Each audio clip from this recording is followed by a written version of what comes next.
I mean, you know, it makes sense to me, and if you read the whole report, maybe it might make sense to you. I don't know. So 1835, as I said, we have a piece up there that connected. It's very interesting in the terminology in the town reports. It had always been thought now and in the late 1800s on that there was a Native American burial ground back there. And there's also in history books saying that the earliest settlers were buried back there in the Native American burial ground. I found really nothing other than, say, the history books saying this. But in the town records, it did say that when they bought the 1835 parcel, they wanted to connect this burial ground with the old burial ground.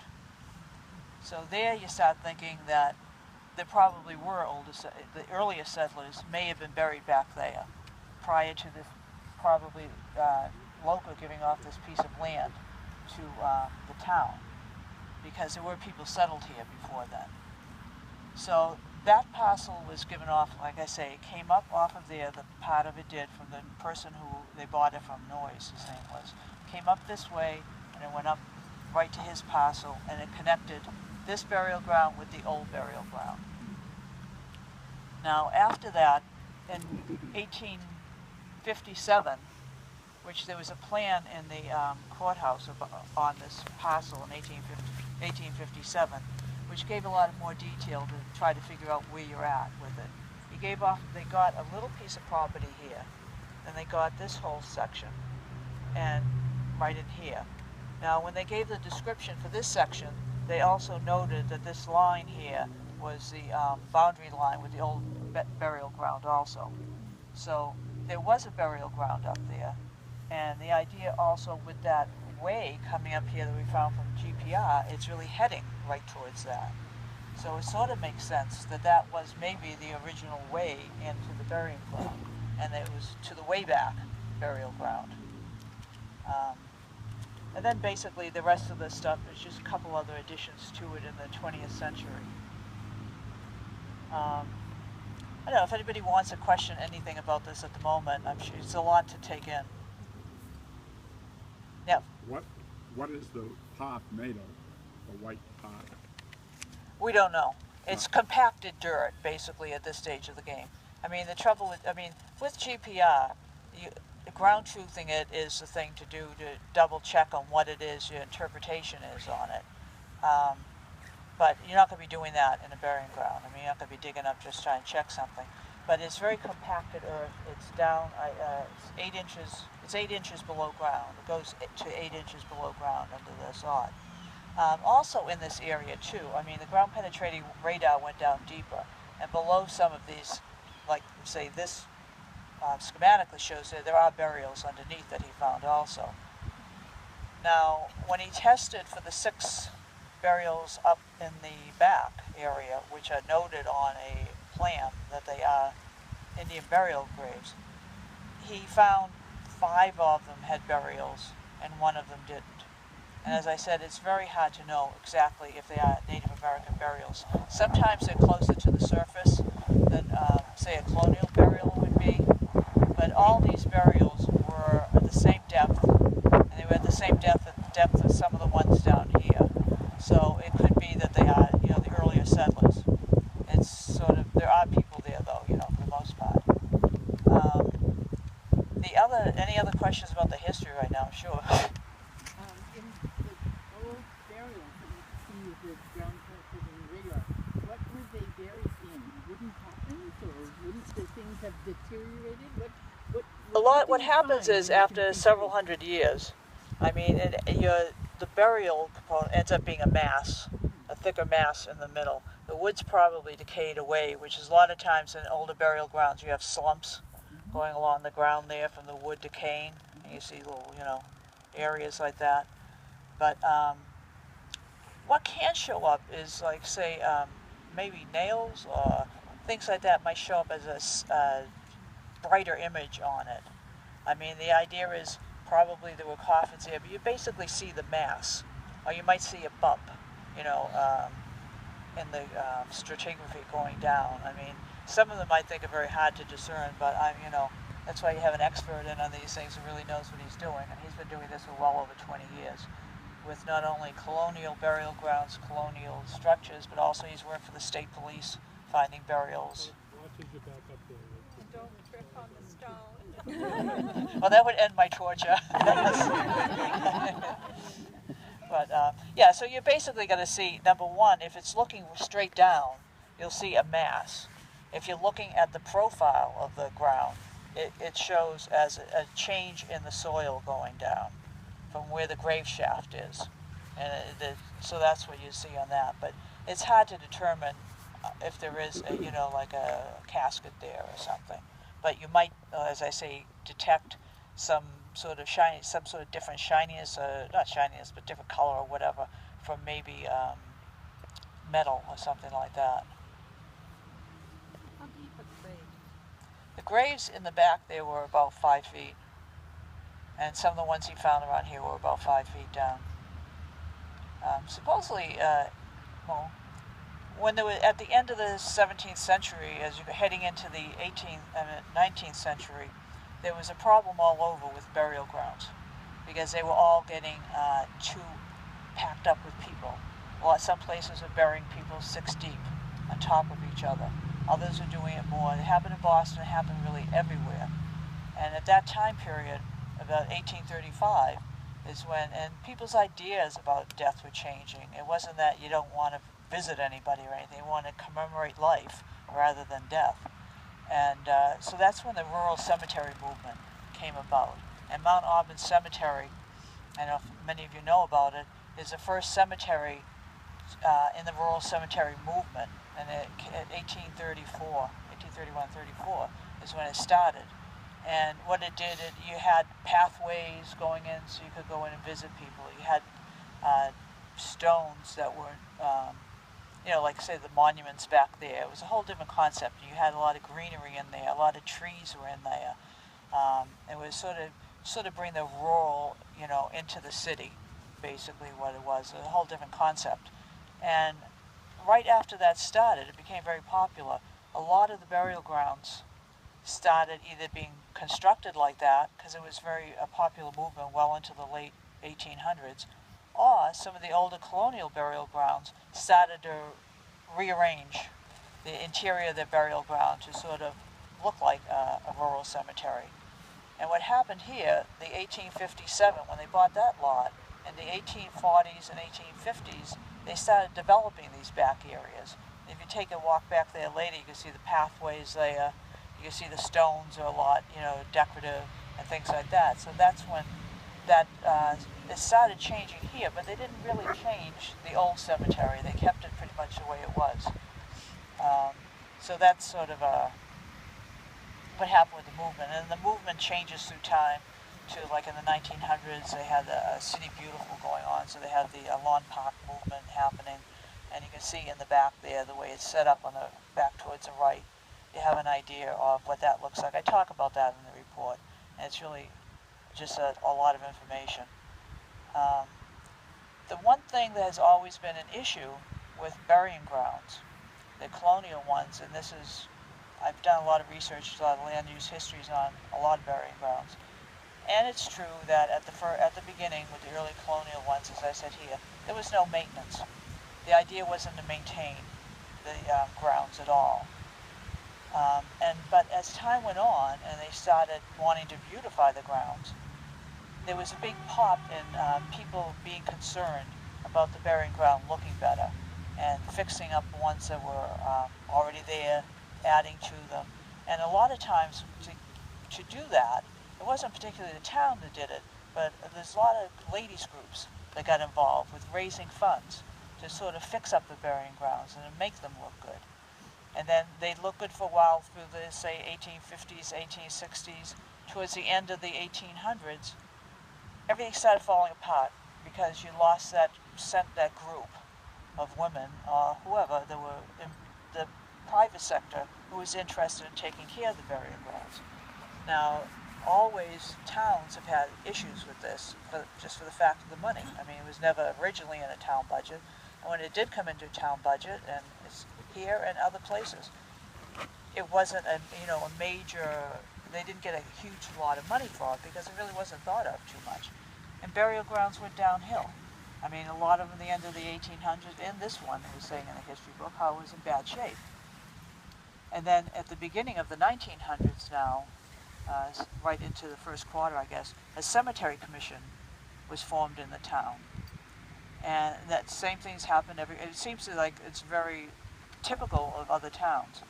The cemetery commission would talk at the town meetings, and it gave a real voice to what the cemetery needed. You know, we need this done, we need that done, try to get money appropriated for this and that. And that would go on for a while, and then all of a sudden that would sort of fade out, and it was very clear in the town records here too, how, I think it was in the, it was in the 1900s, I believe, where the person from the commission who was talking at the town said that, you know, he said that he was getting a lot of complaints about how the cemeteries in the town, all of them, looked. And he said, well, my budget only can pay for 88 days of the year. How do they expect me to do anything? And so then they would go down again in, you know, how they looked.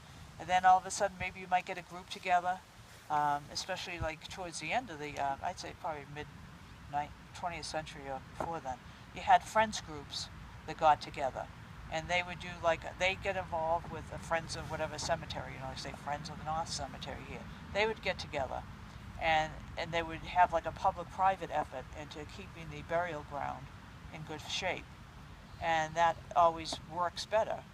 But then if that fades away, you don't have it, it's always a continual maintenance problem in a cemetery, especially an older burial ground that's still around today, is that who funds this? Who does it? I mean, you know, every city, town, does the best they can with what the budgets they have and what they can do.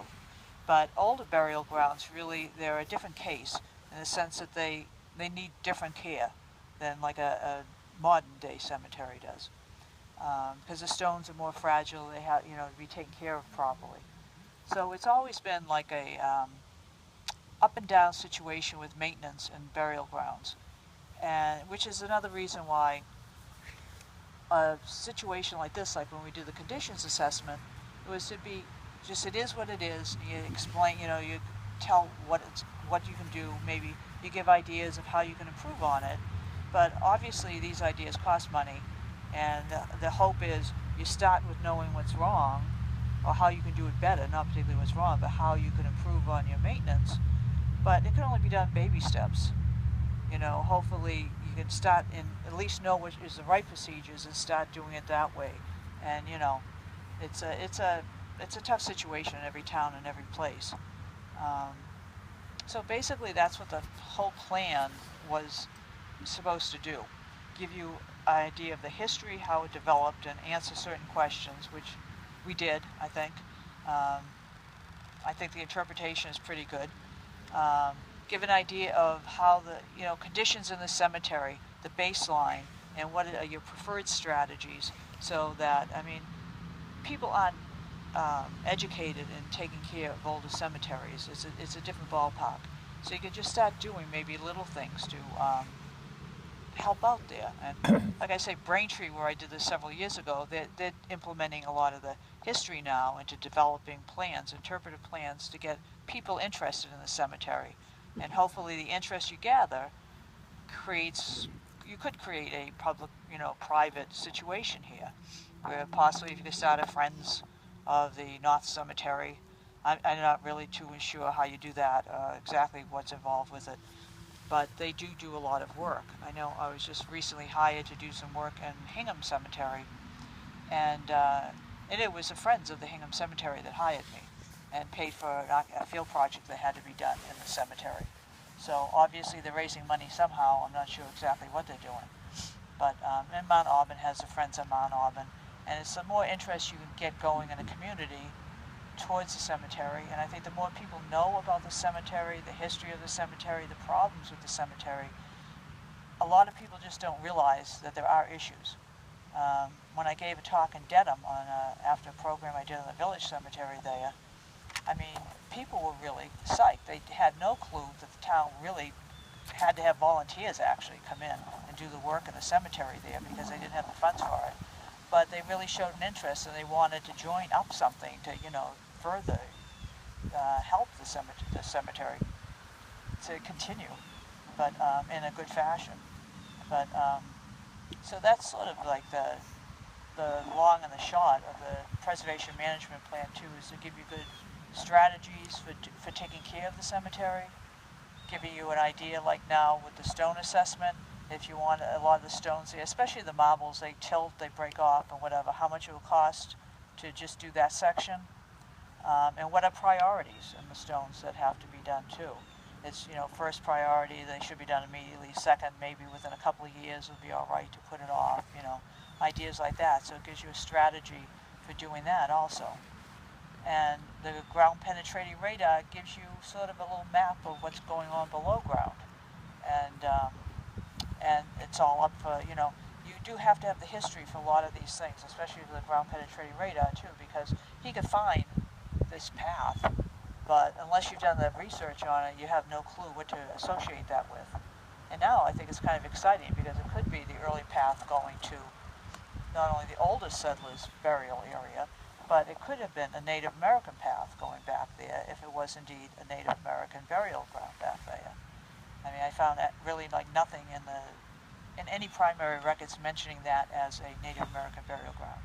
So it was just like a tradition has it thing in history books. So that might be just an oral tradition going on, and maybe there was. It's not definite. Yeah. I was wondering how you would rate the condition of this cemetery, of the North Cemetery. How I would what? How would you rate the condition of this cemetery? I mean, do you think? Well, the condition. I mean, if you're looking around, I mean, it's maintained as far as the grass and everything. There are issues. I mean, it's all in the report. Mm-hmm. I mean, but it's a question of everybody has a lot of ground to cover in their maintenance. Every city, town, department has a lot to do. Budgets are constantly being cut down. So there's best cases of how certain things should be taken care of. And a town or any community might not know what these are because they're not conservators, they're not trained, taking care of that. But once you have an idea of, here's your baseline now, this is maybe what you can start doing to, make things better. I mean, it looks fine. I mean, it looks a lot better than some of the, places I've been. But, there's just practices that could be changed. I mean, everybody's doing the best they can in town, but,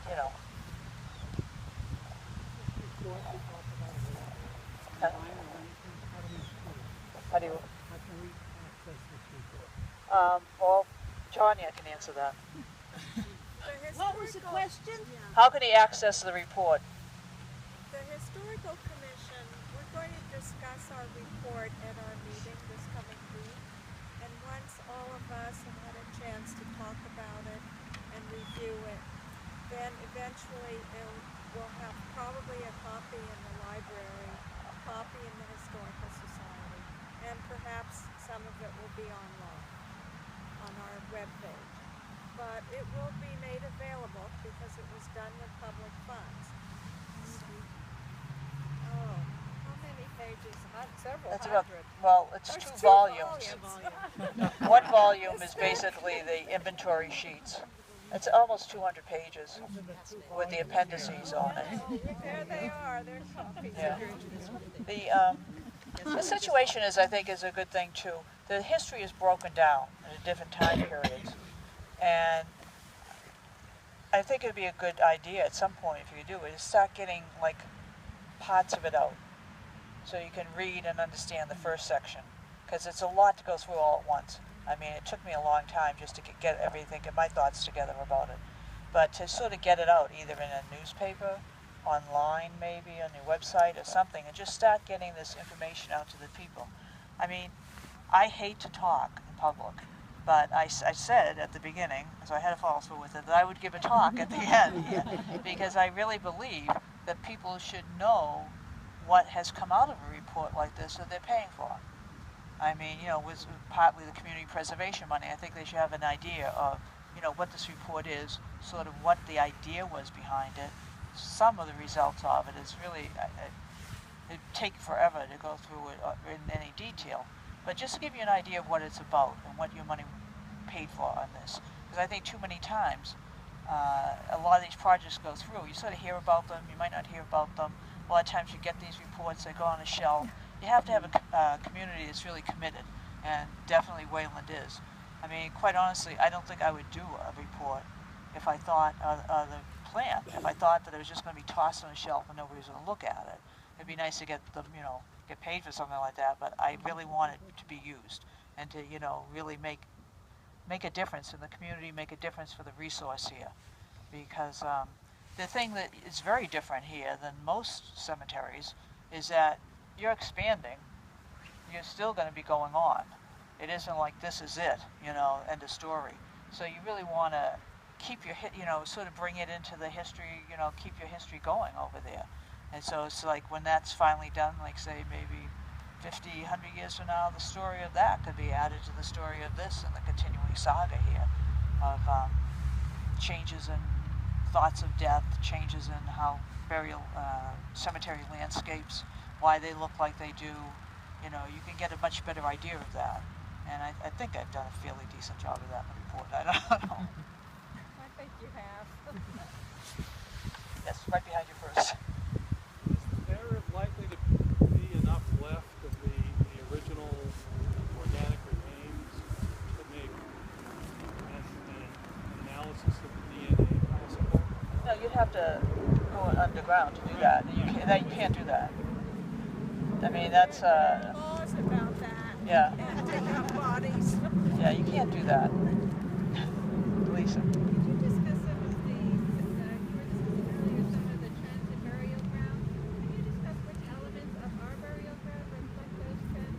In particular, the Cathedral of Pines that used to be Oh, the cathedral, yeah. See, there were a lot of things that came up in this. And one of them was a graphic, a photo that's in the Historical Society. I actually have it here. Find it.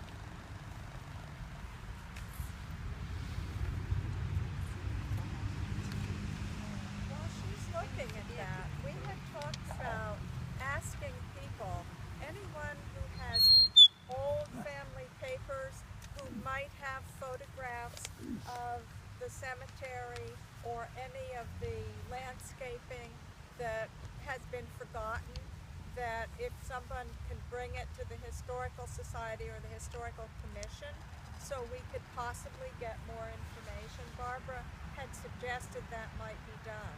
Yeah, even like through the newspapers, sort of put in a little, query about it, or in the senior centers or something like that to see if anybody has anything. This is a postcard that was in the Historical Society, and it was called the Cathedral Pines, and it was in North Cemetery. Now, nobody knows where it was. Nobody knows what time. It's from the late 1800s. Nobody really knows anything about it. I mean, information gets lost very quickly. Things that probably were going on here in the 1900s, mid-1900s, probably people might not even remember or know about now.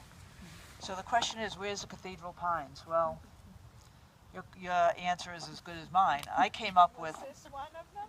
Well, the thing is, what I did is walking around taking a lot of photos. It looks like it's sort of a narrow thing, and one would think it's coming in off the street. I don't know.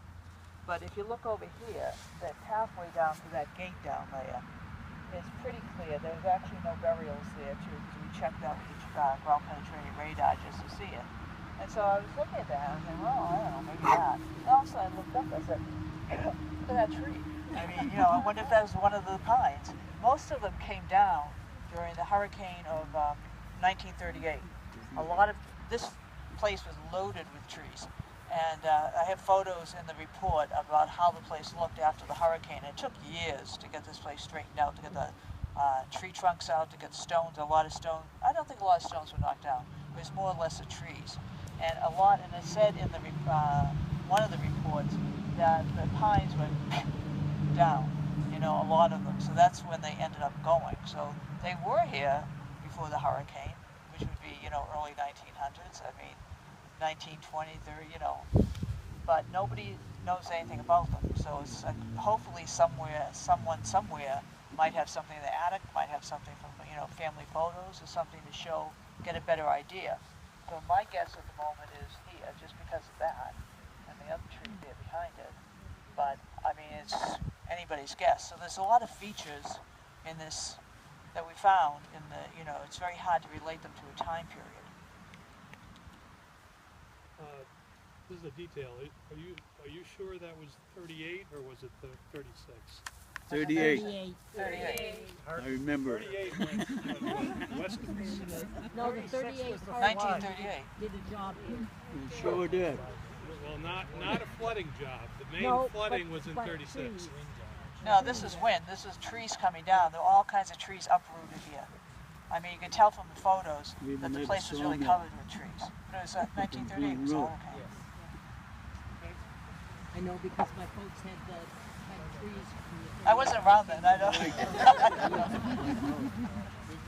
Well, you've alluded to the budget and the ups and downs of towns being able to manage the cemeteries.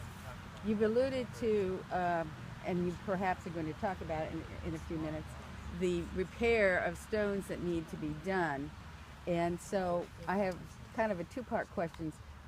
How do you feel is the best way to repair stones?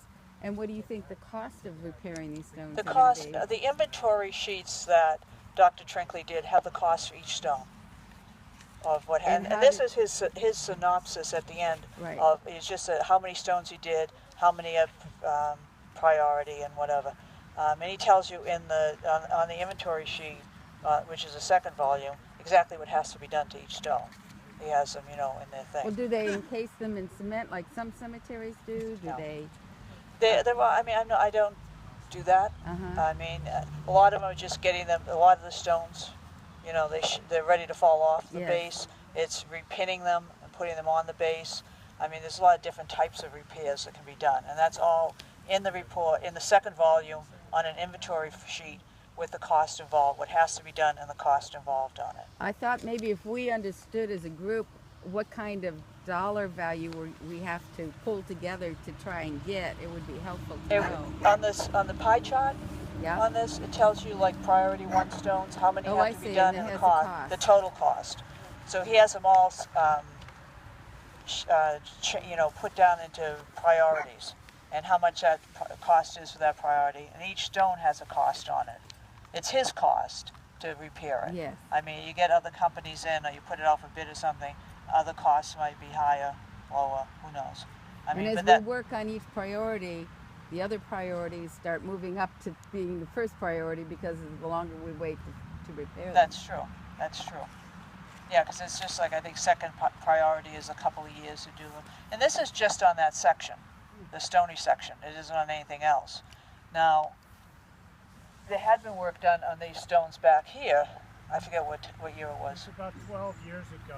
It Yeah. was Community Preservation Act money. It was at least $100,000, maybe several $100,000 to restore the most damaged stones. Yeah, but even some of these stones are still, I mean, you know, like the stuff changes. Still I at mean, risk. it should be gone over again. I mean, I know Dr. Trinkley found some issues with the tombs down there, and they weren't considered in the, before they weren't done, it was just the stones. So he, you know, he has his thoughts on that. Some of the thoughts are in the report on the conditions assessment. Conditions assessment is very, very detailed. I think that is almost 100 pages in and of itself. It goes through a lot of different, from security to trees to grass to this, I mean, everything. And it's exactly what we had done in Braintree. And it's just, which is what we were asked to do here. Because it actually went by my table of contents from the Braintree report actually is what they was asked to do here. So there's, I mean, there's a lot. It sounds like an awful lot. And he has recommendations in there at the end of each section as to what should be done. And it's a lot of work. I mean, but it's, you know, it's a baseline where you can maybe start to jump off doing small things and just sort of working in the, you know, a good direction. We had money put away for some of the stones. Excuse me? I said we've had money put away. There's some money there to fix some of the stones. In fact, my husband's great-grandfather is buried back there, Oh, really? and his had fallen over and was broken all to pieces. And I mentioned that to a couple of different people, and the next thing we saw, they was fixing that stone, and it was, you know, in pieces. Yeah. they did a wonderful job. Yeah. It had fallen over. It's good. Yes, Good thing it got together. That's a finally. great-grandfather that's buried there. Any other questions? There's one for you, Bob. Yep. If you go across the Sudbury River, I invite you all, 8 o'clock to 5 o'clock any weekday, to take a look at the model of the second meeting house that Sumner Chilton Powell made from town records that we have. And it was recently restored, and it has every detail, and it shows it's a garrison building. My question is, I have no answer for it, why didn't the Native Americans in 1676 attack a meeting house? And I find evidence from other towns they didn't touch the meeting houses. In the records, the second meeting house, I mentioned that one of the questions of the GPR was to find out if there was a palisade over there. Well, from the town records, they put a palisade around the second meeting house. And it was because of the situation with maybe Native Americans coming after them.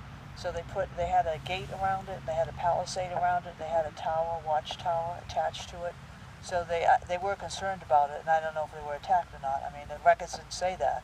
The other thing that's really annoying with some of these 19th century town records is they were talking about how they were fixing up these new additions, and they had a committee who was supposed to check into it, and what they were going to do. The committee came to the town meeting, read their thing, but you don't know what they read, what they said. You only, so it's just like vexing. It's just like you wish you knew. But you do find out that they were fixing the receiving tomb, they were doing this, so you get some idea, but you just don't know exactly what the recommendations were and, exactly what they were planning on doing. Like at one point in the 1820s, they were talking about they wanted to do something, put some tombs in, and where they would put it, and they discussed it, but nothing else was said. I gather it was those tombs down there in the front, because I think that's about the time period they were put in. So, you can only try to figure out what you can figure out from the whole thing. Yes? So you're saying the second meeting house Sure. Hi, my name is Elisa Scola, and I'm chair of the Historical Commission here in town. And it's so great to see everybody here. So great to have Barbara here explaining the cemetery to us. And I think it'd be a great idea if there's anybody here who's interested in becoming more involved in the North Cemetery, and perhaps even getting together a Friends of the North Cemetery in the way that Barbara suggested. I'd like people to put down their name and their telephone number or email address, and perhaps we can get something going from this, where we can really have Friends of the North Cemetery working together to preserve this wonderful resource that Barbara has started on, and we can keep it going. So I'm going to pass this around. If you don't mind putting your name or your telephone number or email address on it, that'd be great. We could get something going from this, get the excitement moving. I think also, once you do that, you get something going. It'd be nice to have a newspaper article about the fact that from it we have, a small nucleus to start a Friends Cemetery and try to get other people, involved. Get started here and keep moving from there. That's what you have to do. I have a question. Right over here. I'm glad to see some younger people here. Why did you come? We heard about it in our class, attic archaeology at the high school. Oh, really? Yep. So there's a couple students. Did it make any sense to you? I mean, Yeah. I'm sort of rambling along here, I know, but it's an awful lot of stuff to, go on. I mean, I think this is the one thing, too, I'd like to see is getting younger people sort of involved in it and interested in it, and because you have a next generation, plus you have new people moving in the community, and they should understand what the community, a lot of these historic features in the community, what they are, and, get a little bit of, we have some other young people over here. But, Mr. Delaney. We have a wonderful history department at our high school. that's great. The Historical Society works with them, and our May program will be done by some students from the high school. Very good. And this year they're going to talk about the First World War. So we're so lucky to have what we have in Wayland. Oh, yeah. And we make use of it. Yeah, and I think, the whole thing is all about people in the community understanding what problems can be addressed by them, especially with something like with the historic resources, especially like this. I mean, you could be generating money from cultural tourism from this cemetery also. I mean, there's ways to, you know, I mean, to promote it also. But, because it is very interesting once you get the idea of explaining. I mean, they have people coming in explaining to them the older section, how it changed with the different ways from the, you know, rural cemetery movement and the lawn park movement, because that's all in the report. So, I mean, things can be got together, and I think there was sort of some sort of walking tour. I mean, there was some sort of a thing going on here. But, yeah, I guess too, I'm also thinking Braintree, because they were involved with some cemetery walk thing from a lot of different communities, but it sort of got, I don't know, dropped. But, yeah, I mean, the thing is you have to have the information, and you have a good, I think, bulk of information now to start off with, like a lot of interpretive themes here, a lot of, you know, there's like little sections of history where there's a lot going on, and you don't really realize it.